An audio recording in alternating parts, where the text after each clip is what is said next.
Hey everyone, welcome back. This video, I'm trying a little different scenery, so you're not looking at the same Pearl Jam poster in the background, and it's kind of a nice sunset going down, so I figured I'd use it for the video. This video, we're going to be ranking Van Halen's albums from worst to best, doing all Van Halen, all three singers, and it's going to be on CD because I don't think I should say unfortunately, but I don't own Sammy's stuff or anything after Dave on vinyl. Couple cassettes, but that's about it.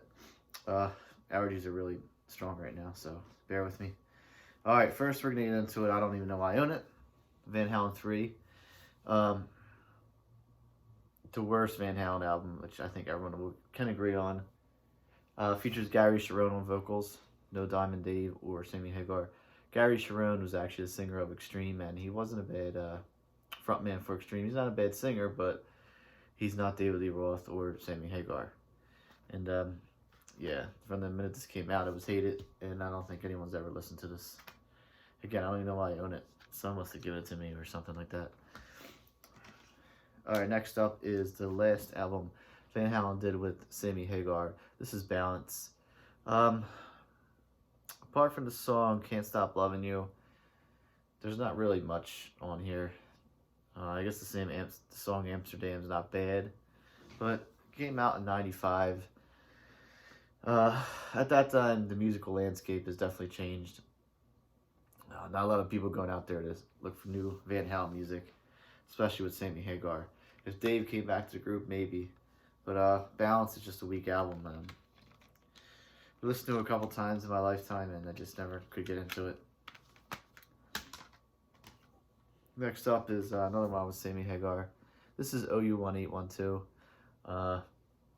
Clever album title. It's about doing anything clever about it. Sold like crazy when it came out. It's the second album they did with Sammy. Features the hits Finish What You Started, When It's Love, which is a huge hit, and a video for it and everything.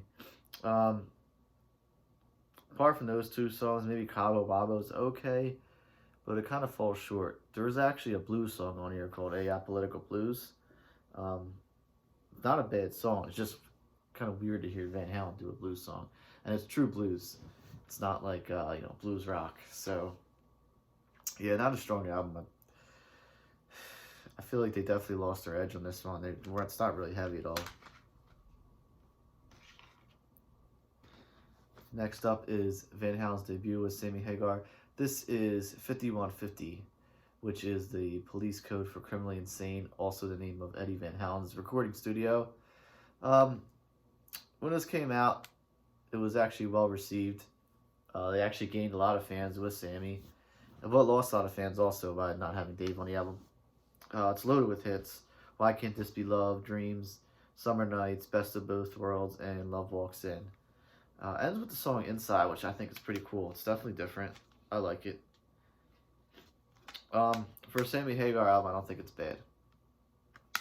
I'll give them that. Next up is one of the first Van Halen albums I've ever heard, only because of my age, and this was the huge Van Halen album at the time when I was a kid growing up. This is For Unlawful Carnal Knowledge. Put the first letter of each one of the titles together. Get an interesting word. This album isn't bad. I like it. Some very heavy songs in there. Pound Cake, one of my favorite Van Halen songs. Definitely my favorite Hagar song. Right Now, which was a huge hit. And ends with Top of the World, which is a big single. It spawned a live album and a live DVD or VHS called Right Here, Right Now, I believe it was called. I have it over there. Yeah, but for Sammy's albums, this is probably the heaviest one and the best writing Eddie did since David left the band. Coming in next, for some reason I can't find it. I know I bought it, but it's Different Kind of Truth, the last album that Van Halen did, and it has David Lee Roth back on it. A little story behind A Different Kind of Truth. It was the first album they did since Van Halen 3 in '98 with Gary Cherone. Kind of all spun from David Lee Roth getting back into the group and a world tour that they embarked on, which was hugely successful for obvious reasons. However, Michael Anthony was not in the band. He kind of stuck with Sammy Hagar. He's doing stuff with Sammy's solo band. Also, the super group called Chickenfoot, which was Sammy Hagar, Michael Anthony, Joe Satriani, and Chad Smith on drums from the Red Hot Chili Peppers. So, Different Kind of Truth features Wolfgang, who is Eddie and Valerie Bertinelli's son, on bass. Eddie was working on some new rehearsals and brought Dave in to hear it, but at the same time, Wolfgang discovered these old demos from the early Van Halen days. And that's mainly what the album is. It's just old demos that are re-recorded and re-released. I would like to hear the demos because Dave's voice isn't as strong, and obviously they're way past their creative period. Overall, it's not a bad album. It's David Lee Roth with Van Halen, so you can't say it's bad. Has the single on there, Tattoo, and She's a Woman, which I think were very early, like 1977, 78 Van Halen one era demo tracks. However, they would definitely not hold up on Van Halen one. So yeah, Different Kind of Truth, and I don't have the show it to you, so Google it. All right, coming in next is Diver Down, David Lee Roth album. A lot of covers on here. The Kinks, Wherever the Good Times Gone, Roy Orbison's Pretty Woman, Dancing in the Street. Martha and the Vandellas did it. Not sure if they wrote it. No, it's an old, Bleed Motown song. Little Guitars, great album on here. And ends with Happy Trails. I'm drawing a blank right now. The Lone Ranger. I don't. Not the Lone. Roy Rogers. I believe the Roy Rogers show. Probably wrong. And Van Halen used to end their songs or concerts with Happy Trails. Overall, it's not a bad album. Like I said, a lot of covers, and Pretty Woman, Dance the Street were huge hits. And two songs that they're kind of cool, but I think they take up space is Intruder, which is the intro to Oh Pretty Woman, and Little Guitars intro, which is obviously the intro to Little Guitars. Next up is a great album, especially if you're a guitar player. This is Fair Warning.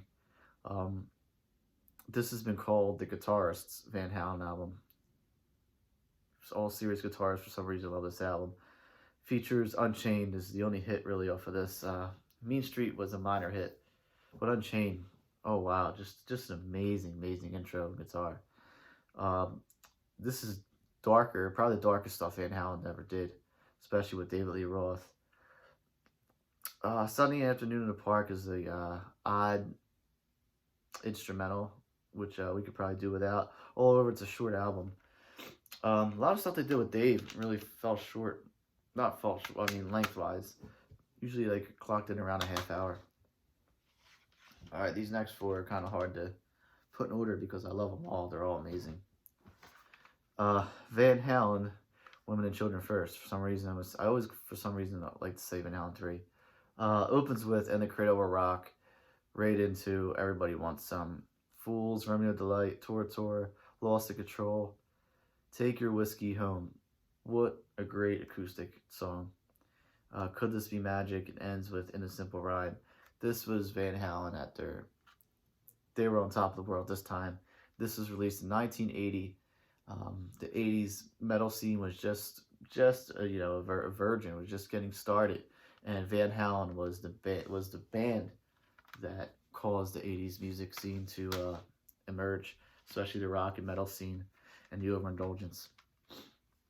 Next up is Van Halen's final album with David Lee Roth and Diamond Dave enthusiasts may say Van Halen's final album altogether. 1984, obviously released in 1984, features probably their biggest hit single, Jump, which surprisingly was all piano driven, not a lot of guitar on that. The reason I say surprisingly is Eddie Van Halen's a guitar god, and he's known for these guitar riffs. Another hit off here is Panama, I'll Wait, and obviously my opinion on Van Halen's greatest songs of all time, Hot for Teacher. Just the intro of Eddie and Alex are just at their peak. Alex's drum beats and Eddie's finger tapping is just amazing. Of course, the video was awesome too. Other tracks off here. 1984 is kind of like a instrumental intro. I don't even know what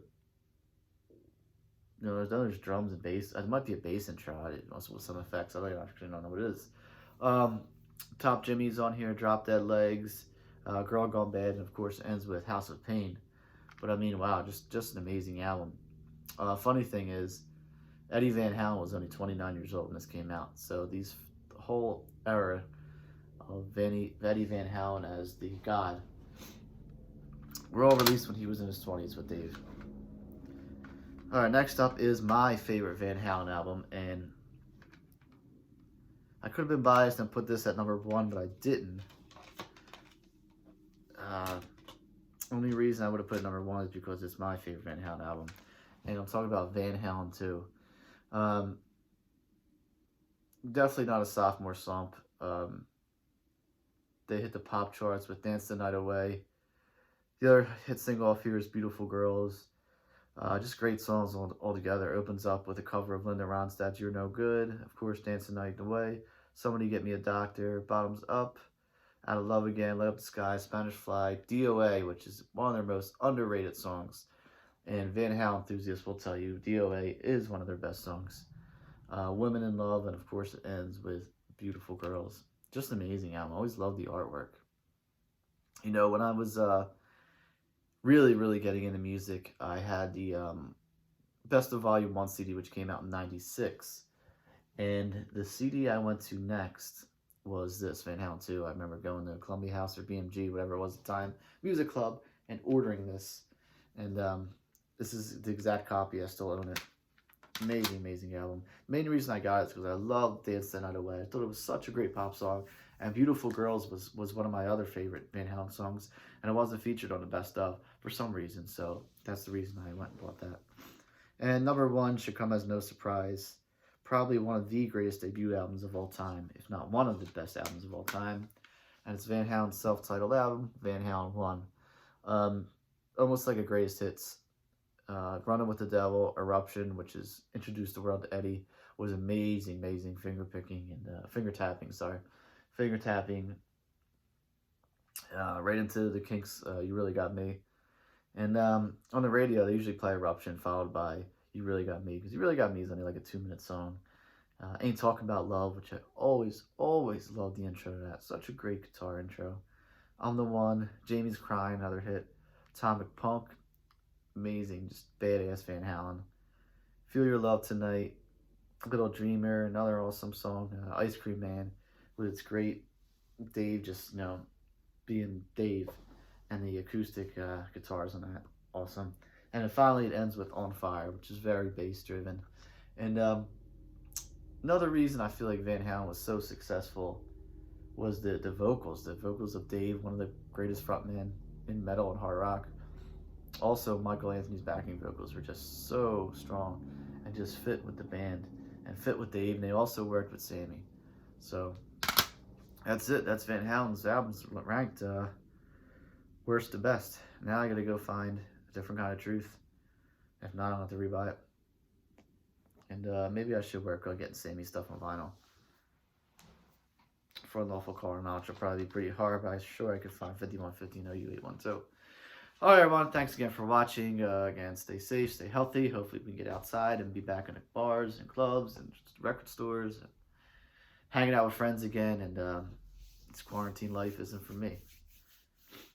Alright, stay safe. Again, check out my band, theelysiumsrock.com. We're on Facebook, Instagram, Spotify, Apple Music, Amazon Music, anywhere music's found, YouTube, we're there. Thanks again for watching, and I may do another video tonight. I don't know. See what kind of mood I can in.